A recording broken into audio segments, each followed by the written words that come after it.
Hace 4500 años, el norte de Europa emergía lentamente de la Edad de Piedra. En el Mediterráneo, Grecia y Roma aún no habían empezado a echar raíces.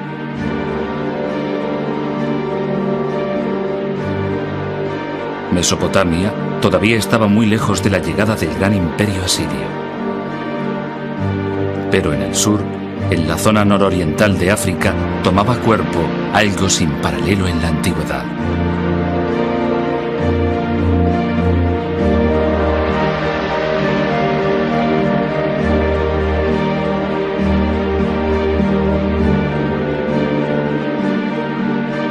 A orillas del Nilo, en Egipto, surgieron 3 pirámides colosales.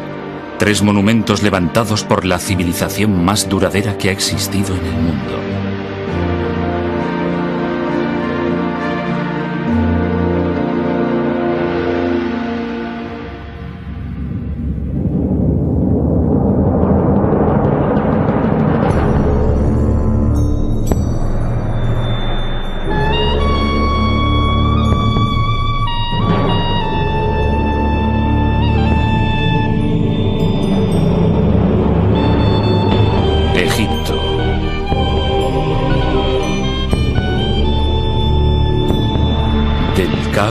A los reyes.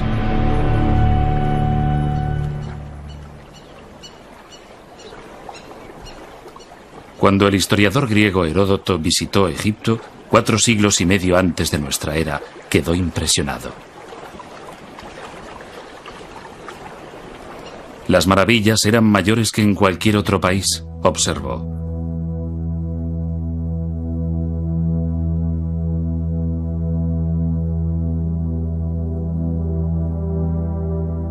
Había pirámides más altas que cualquier construcción levantada en el mundo. Avenidas de esfinges, mitad humanas, mitad animales. Y altos pilares de piedra llamados obeliscos. Había estatuas gigantes de faraones fallecidos mucho tiempo atrás.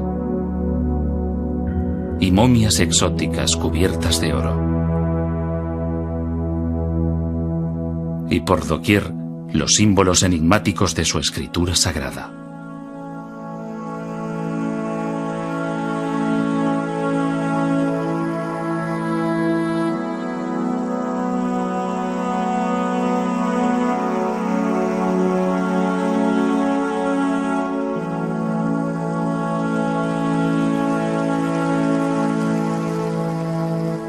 Aquí, llegada de los abismos del tiempo, había una civilización que había florecido durante más de 3000 años.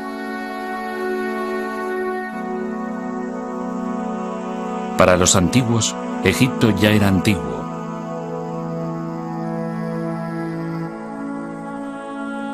Cleopatra, que reinó en el siglo I antes de nuestra era, está cronológicamente más cerca de nosotros que de los faraones que levantaron las pirámides.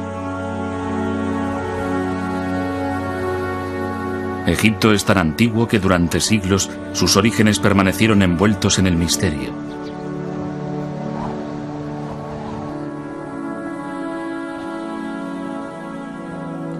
Incluso los propios egipcios no tenían una idea precisa de su antigüedad ni de su origen.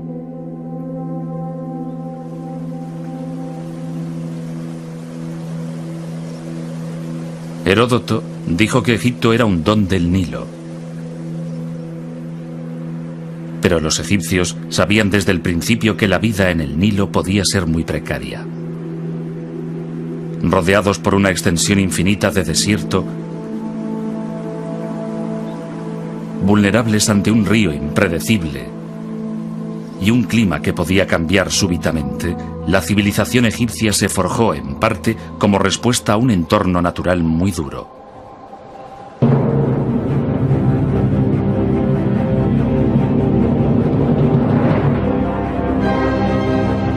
Los egipcios lo llamaban caos. Acechando en la oscuridad, había fuerzas poderosas que esperaban ser liberadas.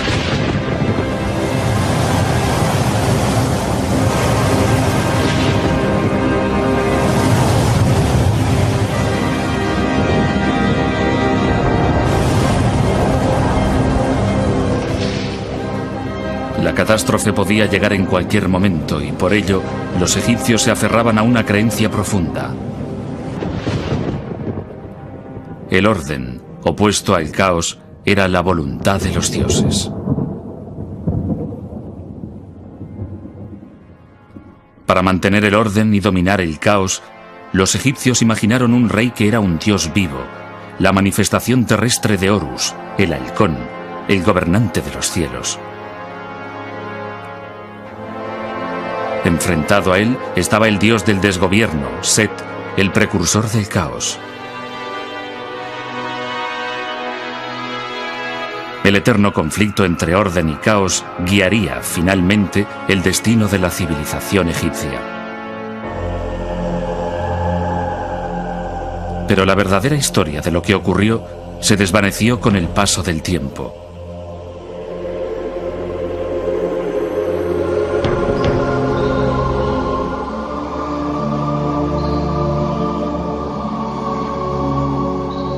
En el crepúsculo de la grandeza de Egipto, hacia el año 300 antes de nuestra era, un sacerdote llamado Manetón inició la titánica tarea de compilar la primera historia completa de Egipto.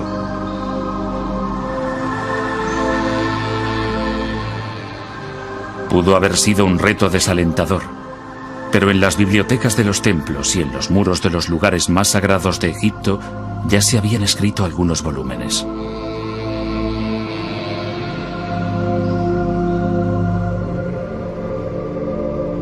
Unos 1000 años antes del nacimiento de Manetón, el faraón Setos I construyó un templo en Abido dedicado a Osiris, el dios de los muertos. En una extraordinaria sala de los antepasados, su hijo, el futuro Rameses II, aparece leyendo un papiro. El documento, grabado en el muro con escritura jeroglífica, contiene una lista de 76 nombres reales en orden cronológico.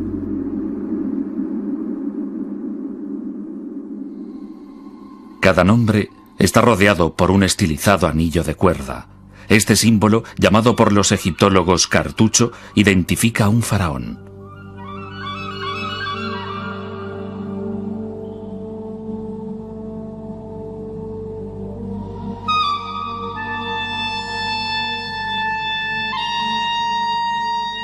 Utilizando documentos como este, Manetón dividió su historia en 30 dinastías reales.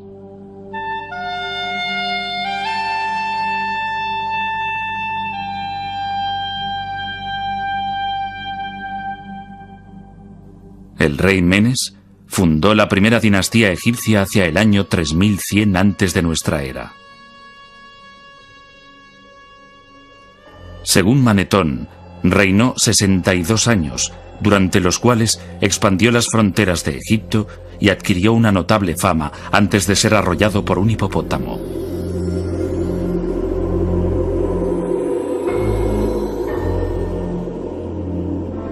Antes del reinado de Menes, Egipto había sido gobernado por unos semidioses llamados espíritus de los muertos.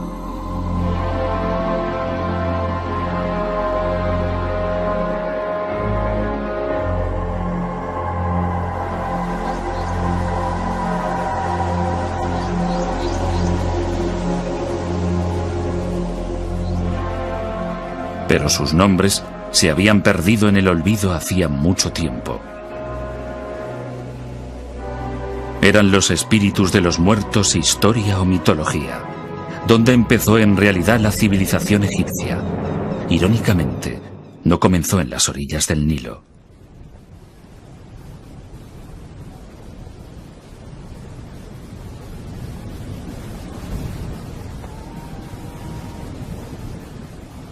A más de 100 kilómetros al oeste del río, en el desierto del Sahara, el calor es tan sofocante y la sequedad tan pronunciada que la lluvia se evapora antes de llegar al suelo.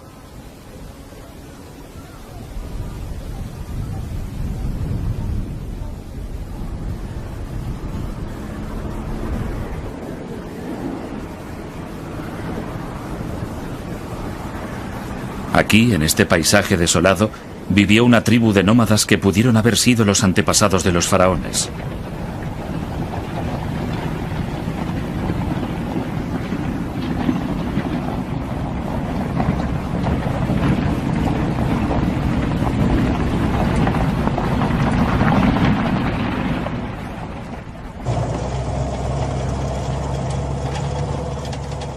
Fred Wendorf, de la Universidad Metodista del Sur, de Dallas, Texas, dirige un equipo internacional de arqueólogos que han batido el desierto buscando rastros de la presencia del hombre.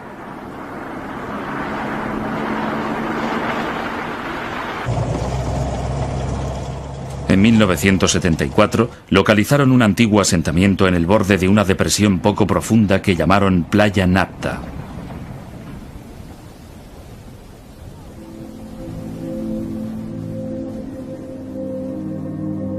El Sahara no fue siempre seco y árido. Las fechas obtenidas por radiocarbono revelan que, hacia el año 8000 antes de nuestra era, el monzón tropical africano se desplazó hacia el norte, dando lugar a la caída de lluvias torrenciales en el desierto y a la formación de lagos estacionales. Uno de estos lagos fue Playa Napta. Aquí, rodeados por zonas de pastos para alimentar a su ganado, la gente podía protegerse del calor y de las variaciones climáticas del desierto.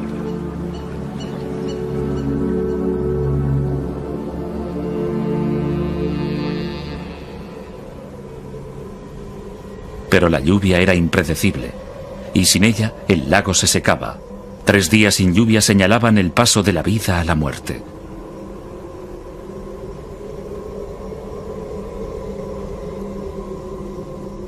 Cuando la supervivencia estaba en entredicho, sucedió algo sorprendente.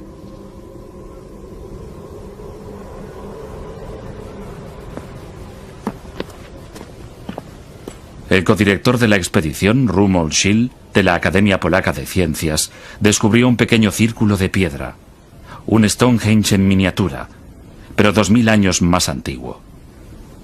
En su opinión, pudiera haber servido para predecir la llegada de la estación de las lluvias. Este humilde montón de piedras que se ve aquí es, en realidad, uno de los calendarios más antiguos que conocemos.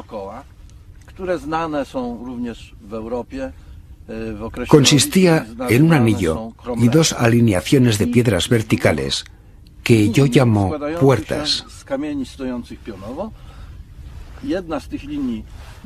Pueden verse aquí y allí, y una de las alineaciones señala exactamente el norte.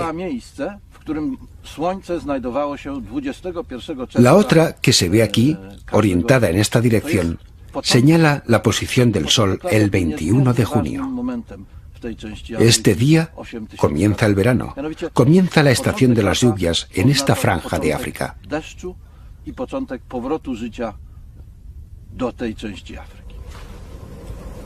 El descubrimiento de este calendario circular solo fue el inicio de una serie de hallazgos.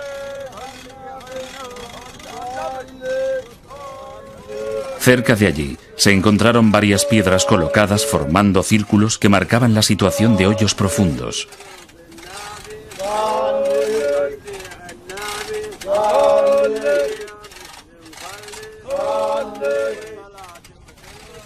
Las piedras, algunas de las cuales pesaban más de 1,5 toneladas, no procedían de Playa Napta, habían sido llevadas hasta aquí desde una lejana cantera. Para los habitantes del desierto, transportar grandes piedras y levantarlas era algo que requería un inmenso esfuerzo y mucha organización. Siendo así, ¿por qué lo hicieron?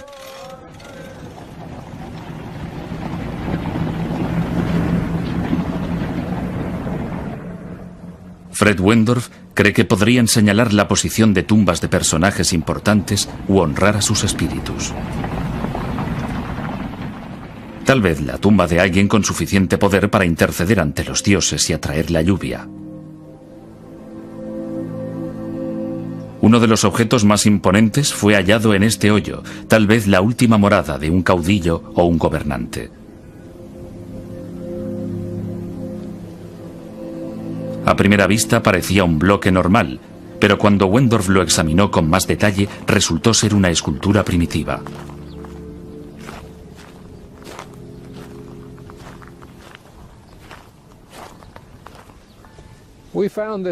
Encontramos esta piedra de enormes dimensiones y muy bien labrada en este hoyo, 1 metro por encima de una gran roca que tiene forma de hongo y que le servía de base.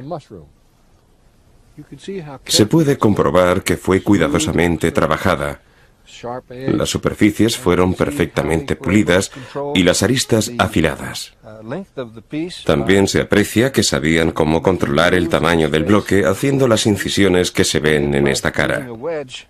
Después, mediante una cuña, quitaban los pedazos sobrantes en los lugares exactos que querían. Es un ejemplo impresionante de piedra labrada y podría señalar el inicio de la fascinación de los egipcios por los trabajos con grandes piedras.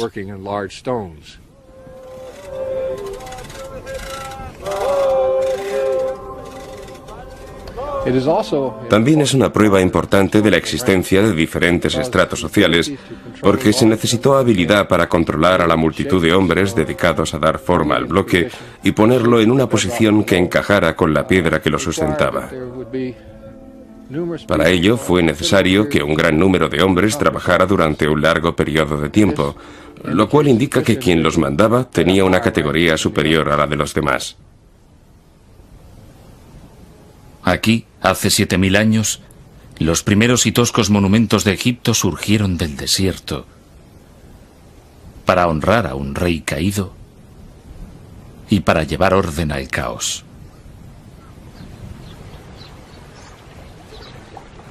Pero para los habitantes de Playa Napta, el tiempo llegaba a su fin.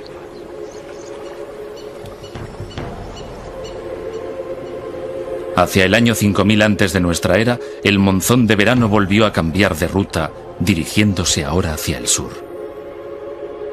La lluvia finalmente cesó y los oasis, como el de Playa Napta, se secaron para siempre.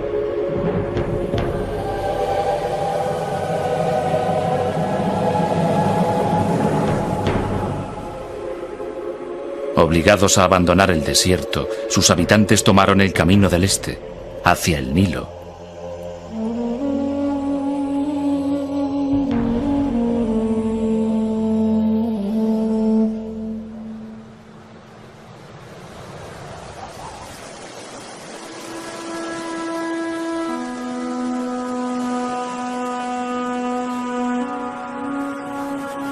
El Nilo es la sangre que da vida a Egipto.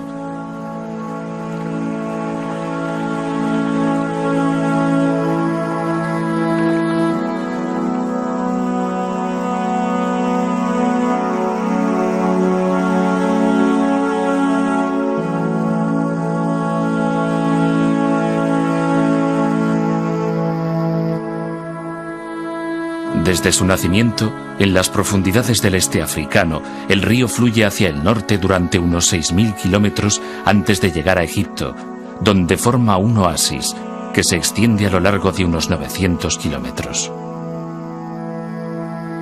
En los últimos 150 kilómetros se despliega en un amplio delta antes de desembocar en el mar Mediterráneo.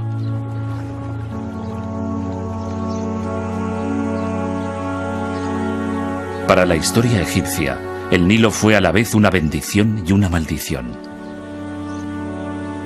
Una vez al año, cargado con el agua de las lluvias monzónicas en Etiopía, el río inundaba sus riberas depositando una tierra muy fértil que los egipcios llamaban Tierra Negra.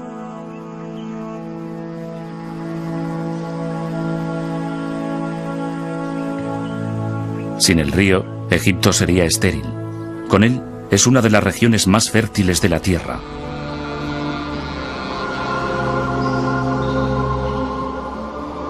Pero en el pasado, el río era tan impredecible como la lluvia en el desierto. Una crecida demasiado alta podía arrasar aldeas. En cambio, si era demasiado baja, ocasionaba hambre. Para escapar del caos de la incertidumbre, los egipcios idearon el primer calendario del mundo basado en 3 estaciones de 4 meses cada una. Es el modelo del calendario que utilizamos en la actualidad. Pero entonces no estudiaban el tiempo, estudiaban el Nilo.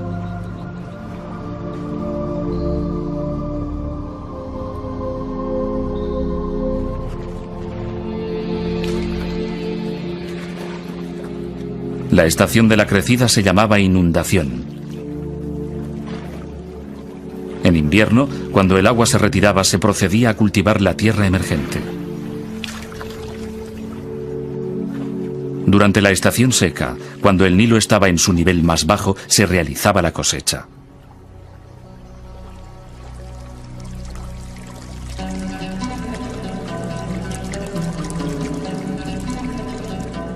Trabajando unidos, los egipcios abrieron pozos, levantaron diques para proteger sus aldeas y desarrollaron los rudimentos de la geometría para volver a establecer, después de cada inundación, las lindes de sus propiedades.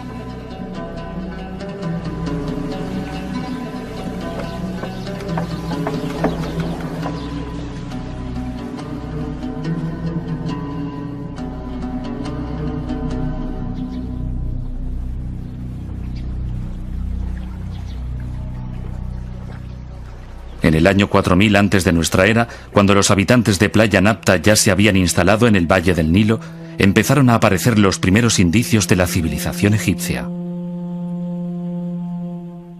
Alfarería bellamente decorada. Paletas en forma de animales para mezclar cosméticos.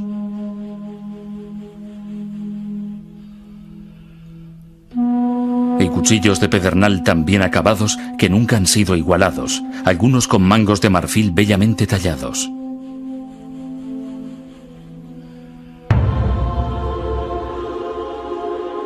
Gradualmente, entre los años 4000 y 3000 antes de nuestra era, emergieron dos poderosos reinos. Al discurrir el río de sur a norte, el reino que floreció en el delta del Nilo recibe el nombre de Bajo Egipto, la tierra de las plantas de papiro. El reino del Alto Egipto, la tierra del loto, se desarrolló en el valle del Nilo. Los símbolos de las dos tierras se entrelazan a través de la historia egipcia. Significan la unión de dos territorios para formar la primera gran civilización del mundo.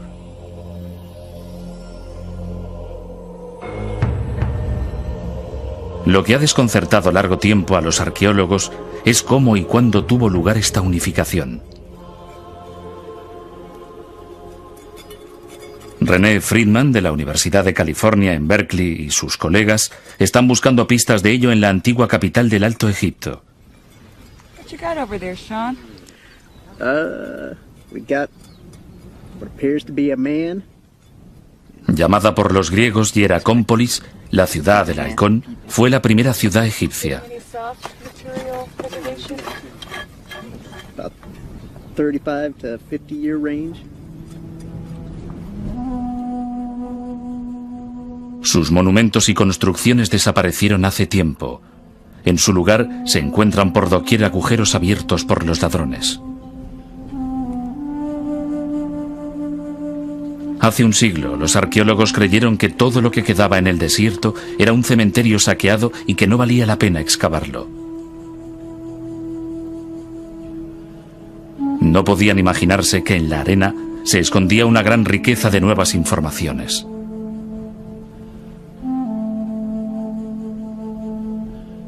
Recientes descubrimientos muestran que hace 5500 años Hieracómpolis era uno de los asentamientos más importantes que se levantaban a orillas del Nilo.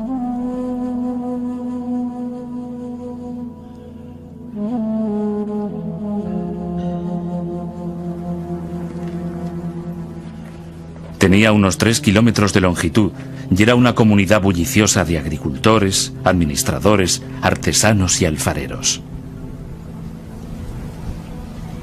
Un alfarero manufacturaba objetos de barro para sus vecinos.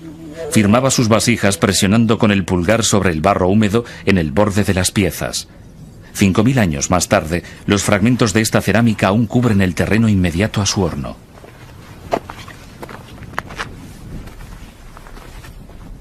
A causa de un grave accidente, todavía es posible identificar su casa. Estos son los restos de la casa del alfarero. En todo Egipto es la casa más antigua que se ha conservado y su buen estado de conservación se debe a que el alfarero trabajaba demasiado cerca de su vivienda. Por fortuna nuestra y desgracia suya, cierto día un cambio de viento hizo que el fuego del horno superara la corta distancia que había hasta su casa y la incendiara. El fuego quemó y endureció el limo y el adobe que formaban la parte inferior de la casa. reduciendo las vigas y las esteras de sus paredes al carbón y a las cenizas que vemos aquí.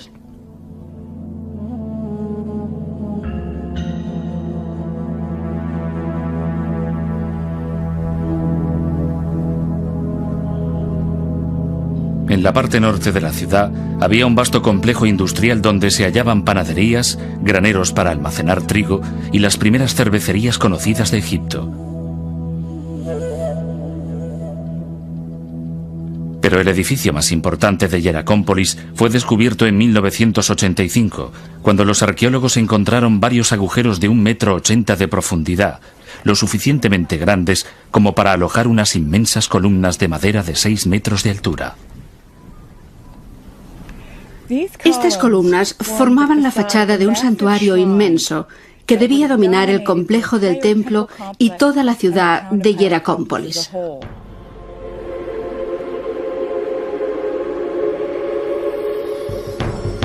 Es el primer templo conocido de Egipto.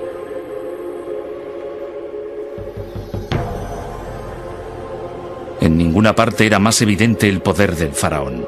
Durante las ceremonias rituales, el faraón, sentado en su trono, asistía al sacrificio de animales al dios halcón Horus, el patrón de todos los futuros reyes de Egipto.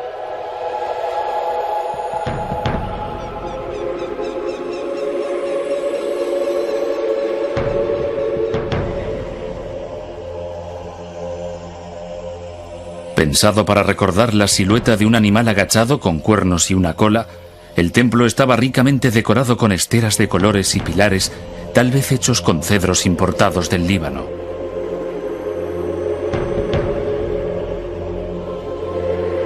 Fue el prototipo de todos los grandes complejos de templos que se construirían en el futuro y dominaba el paisaje de Hieracómpolis.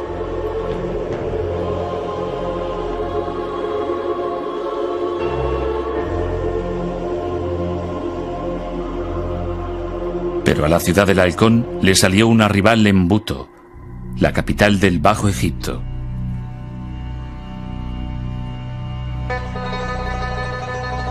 Situada al norte del Cairo moderno, en el delta del Nilo, todo lo que queda de Buto es un enorme montículo de tierra y escombros, y estas piedras y estatuas que datan de 2000 años después.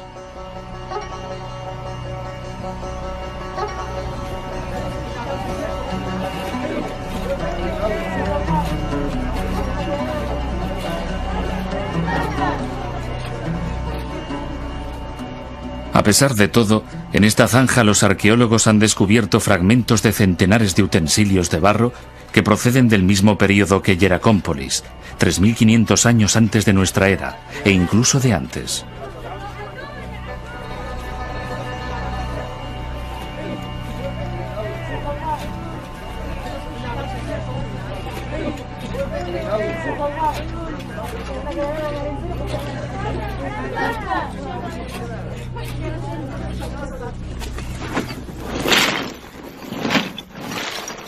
Dina Faltings, del Instituto Arqueológico Alemán, es la responsable de la excavación y una experta en el estudio de cerámica antigua. Reuniendo fragmentos y comparándolos con la cerámica de Hieracómpolis, realizó un descubrimiento sorprendente.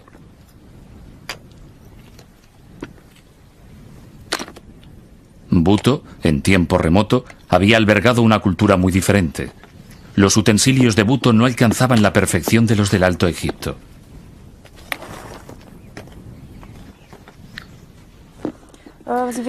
Tenemos aquí una vasija de cerámica formada por una base y unas láminas verticales dispuestas a su alrededor que simplemente fueron unidas y calentadas superficialmente para fijarlas al conjunto.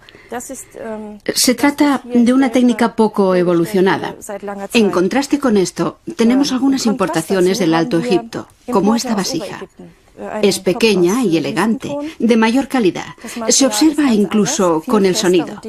Las paredes son delgadas y la técnica más depurada. En el Alto Egipto tenían mejores hornos y evidentemente los habitantes del Bajo Egipto que hicieron estas vasijas lo sabían. Trataron de imitarlos, pero como su conocimiento del oficio y su desarrollo técnico eran inferiores, Los resultados fueron deficientes, como ponen de manifiesto estas vasijas que hemos encontrado.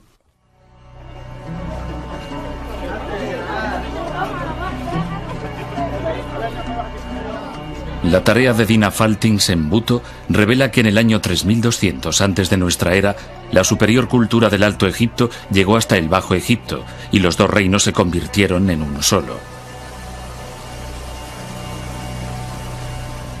Pero, ¿fue una transformación pacífica? ¿O fue sangrienta?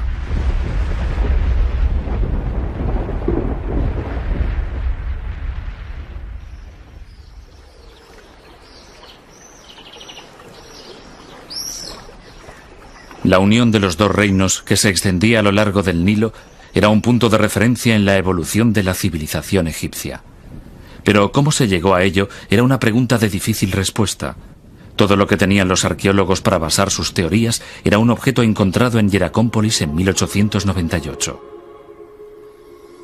Esta exquisita paleta ceremonial de pizarra data aproximadamente del año 3100 antes de nuestra era. Está dedicada a un rey del Alto Egipto llamado Narmer, que algunos creen que fue el legendario rey Menes, el primer faraón de Egipto. En una de sus caras, Narmer, tocado con una corona acabada en forma de bulbo, está a punto de golpear a un prisionero en presencia de Horus, el dios halcón de Hieracómpolis.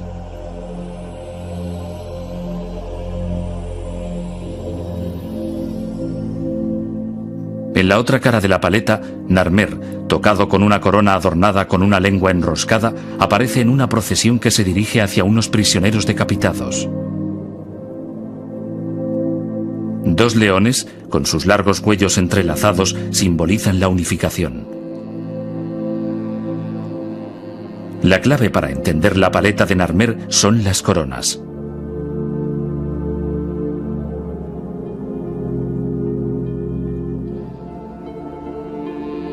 En el Alto Egipto, el rey llevaba una corona blanca con el extremo superior en forma de bulbo. En el Bajo Egipto, una corona roja con una larga y prominente lengua. Juntas forman una doble corona que significa que el faraón se ha convertido en el señor de las dos tierras.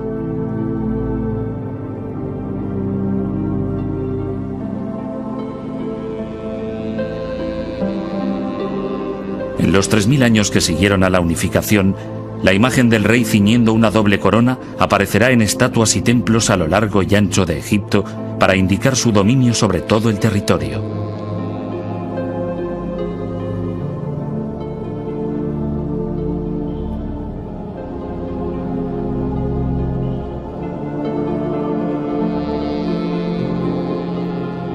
La paleta de Narmer parece confirmar que la unificación se llevó a cabo después de una conquista sangrienta.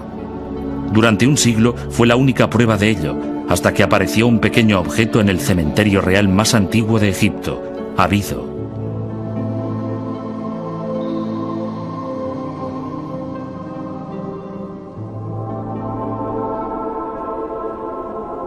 Considerada la última morada de Osiris, el rey de los muertos, el suelo está literalmente cubierto por fragmentos de cerámica, restos de las ofrendas a uno de los más importantes dioses de Egipto.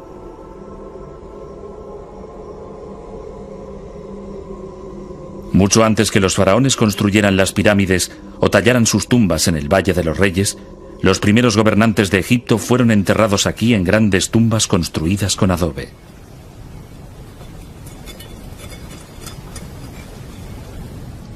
Cuidadosamente estudiado a finales del siglo pasado y comienzos de este, se creyó que el cementerio de Abido había desvelado todos sus secretos hasta que en 1977 el arqueólogo alemán Günther Dreyer volvió a excavar en el emplazamiento.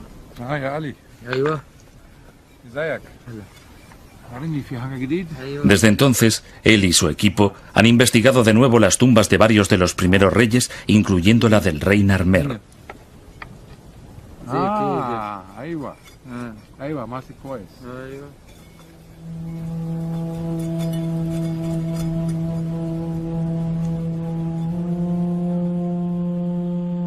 Dreyer se emocionó ante el descubrimiento de una etiqueta de marfil. Este tipo de etiquetas solían ponerse en las tinajas de aceite. Aunque la que encontró era pequeña, encerraba una gran sorpresa. Parecía representar el mismo acontecimiento que la paleta de Narmer. Es una etiqueta de marfil del rey Narmer, hallada cerca de su tumba. Estas etiquetas servían para indicar la fecha de los cargamentos de aceite. En aquella época, las fechas se indicaban con los nombres de los años y estos nombres se elegían basándose en los acontecimientos más importantes del año correspondiente. En este caso, es una victoria del rey Narmer sobre los pueblos del delta. Y obviamente es el mismo acontecimiento representado en la paleta de Narmer. De ello podemos concluir que la paleta de Narmer hace referencia a un hecho histórico que tuvo lugar en un año determinado. Pero la etiqueta es solo una pieza de un rompecabezas. Otro descubrimiento realizado en Abido sugiere que el proceso de unificación había empezado mucho antes del reinado de Narmer, por lo menos 5 generaciones antes. Bajo estos montículos de escombros, Dreyer encontró las tumbas de los reyes de una desconocida dinastía anterior que ahora los egiptólogos llaman la dinastía Cero. En las tumbas había otras etiquetas, algunas incluso más sorprendentes que la primera.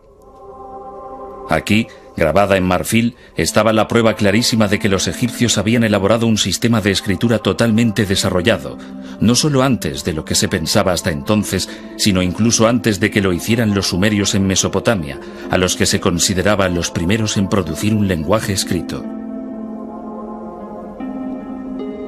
La primera escritura sumeria, que vemos aquí, era un sistema de contabilidad formado por sencillas imágenes y números. La escritura egipcia ya contenía signos que correspondían a sonidos, como los alfabetos modernos. Todos los signos jeroglíficos de estas etiquetas representan sonidos. La serpiente representa el sonido Y. Junto a 2 triángulos forma la palabra Yu, que significa montaña. Estos símbolos significan las montañas de la oscuridad y se refiere al oeste, el lugar por donde se pone el sol.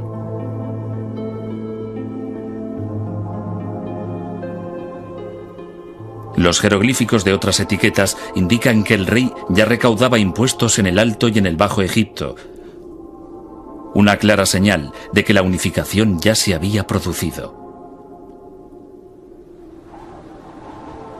Para consolidar el reino, se construyó una nueva capital en el punto de encuentro del Alto y el Bajo Egipto. Fundada por el rey Menes, que algunos egiptólogos creen que es el histórico rey Narmer, Memphis estaba destinada a ser la mayor ciudad del país.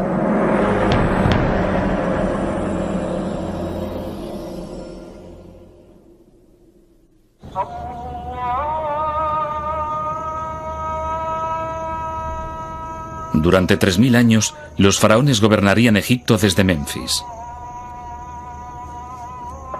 Hoy, de aquella ciudad solo quedan ruinas, pero nada que date de los tiempos del rey Narmer.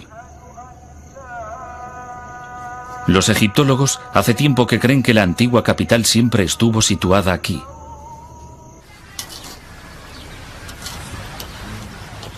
Pero David Jeffries, de la Sociedad de Exploración de Egipto, piensa que Memphis estaba en otra parte y ha dedicado 9 años de su vida a buscarla. Utilizando una sencilla perforadora manual, tomó una serie de muestras en los campos que hay a 3 kilómetros al oeste de las ruinas.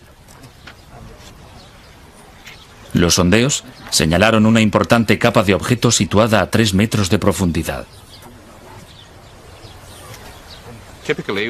Lo que esperamos encontrar en esta zona, unos metros por debajo de la posición que hemos alcanzado en este momento, es cerámica en el nivel inferior del limo, cerámica del periodo que se sitúa alrededor del año 3000 antes de nuestra era, el periodo de los primeros reyes del Egipto unificado y que representa la fundación de la capital del país en esta zona.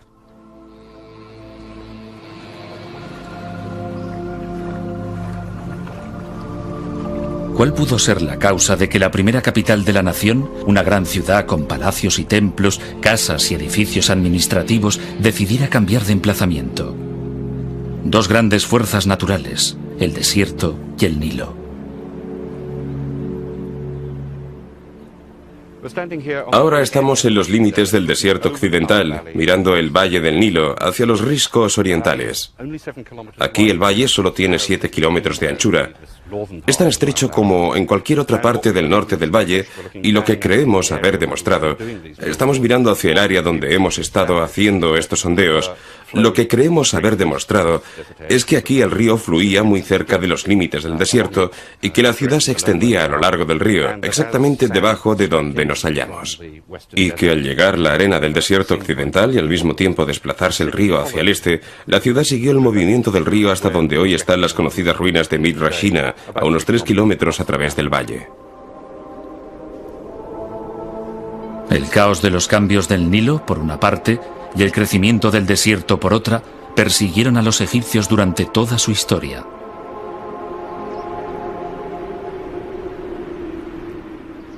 Para superar las continuas amenazas que los acechaban, pusieron su fe en un hombre y en el poder de los dioses.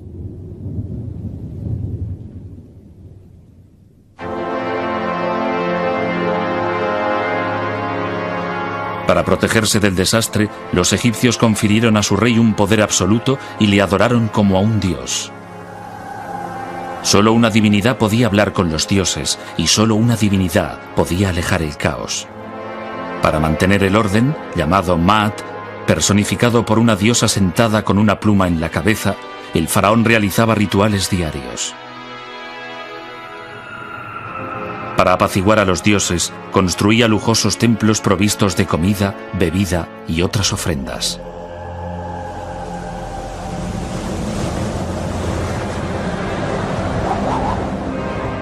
El caos se presentaba bajo varias formas. Podía manifestarse como una violenta tempestad de arena procedente del desierto o como un enemigo extranjero.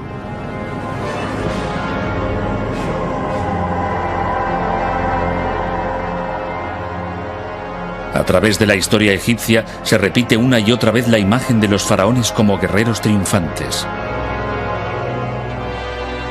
Esta de Rameses II se encuentra en un templo construido unos 2000 años después de que Narmer conquistara el Bajo Egipto.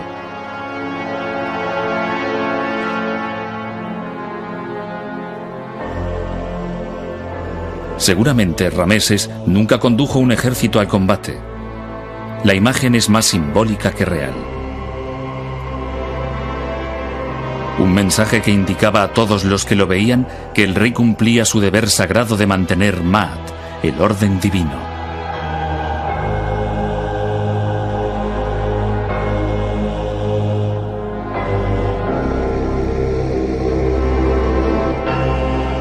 Parece más probable que los faraones supervisaran sus campañas militares a distancia.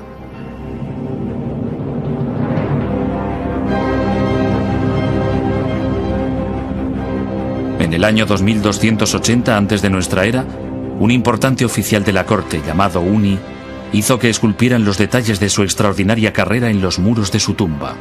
Uni explica cómo su faraón, Cíope I, se enfrentó a una tribu de nómadas. Cuando su majestad se enfrentó a los que moran en los desiertos del este, formó un ejército de varias decenas de millares de hombres procedentes de todo el Alto Egipto. Había nobles, portadores del sello, caudillos y jefes de las ciudades. Yo era el que los dirigía.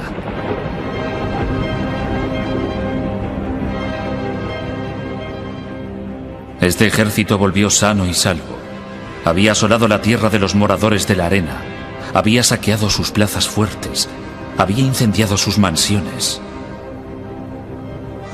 Su Majestad me alabó grandemente por ello.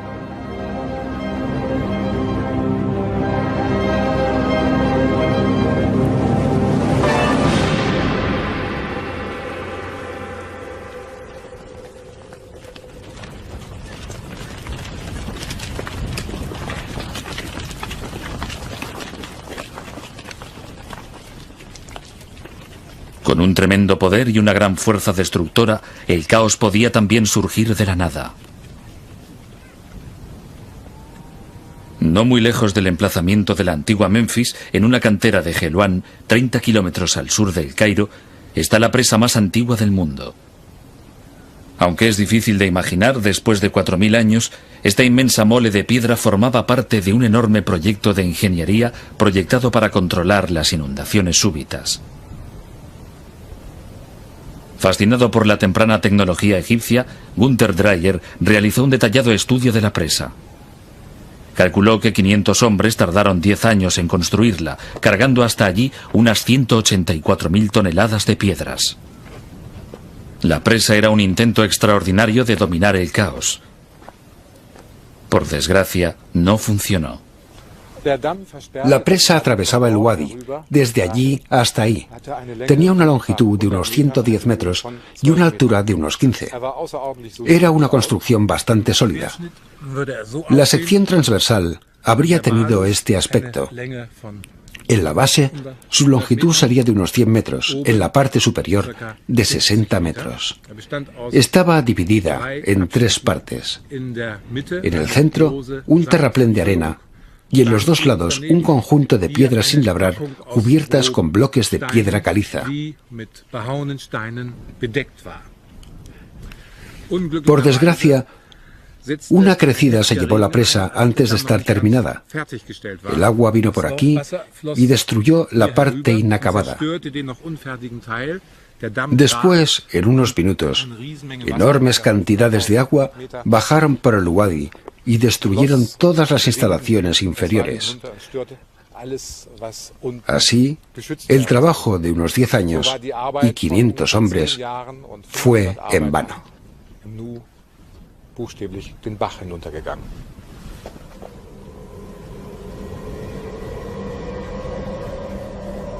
Para los egipcios que la construyeron, el desastre fue una trágica advertencia de lo destructivas que podían ser las fuerzas de la naturaleza y de la necesidad de una vigilancia constante.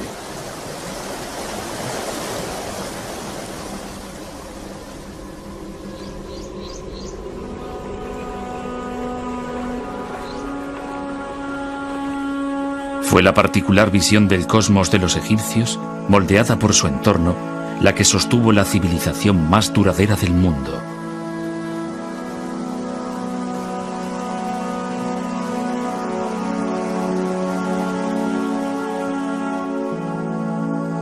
En el centro de todo ello estaba el faraón.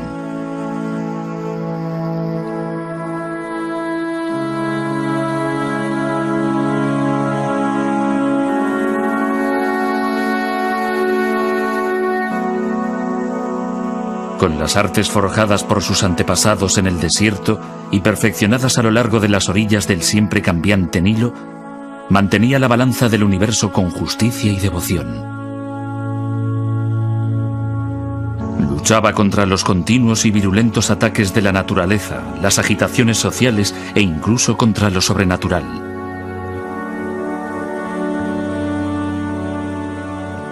Pero al final, había una última batalla contra el caos de la que nadie podía escapar. Aunque el faraón era un dios, también era un hombre. Debía morir.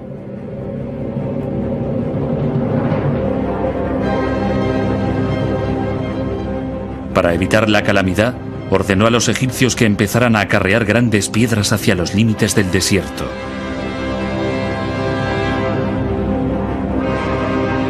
Lentamente, surgió una nueva clase de monumento que debía simbolizar el triunfo final del rey. El triunfo de la vida eterna.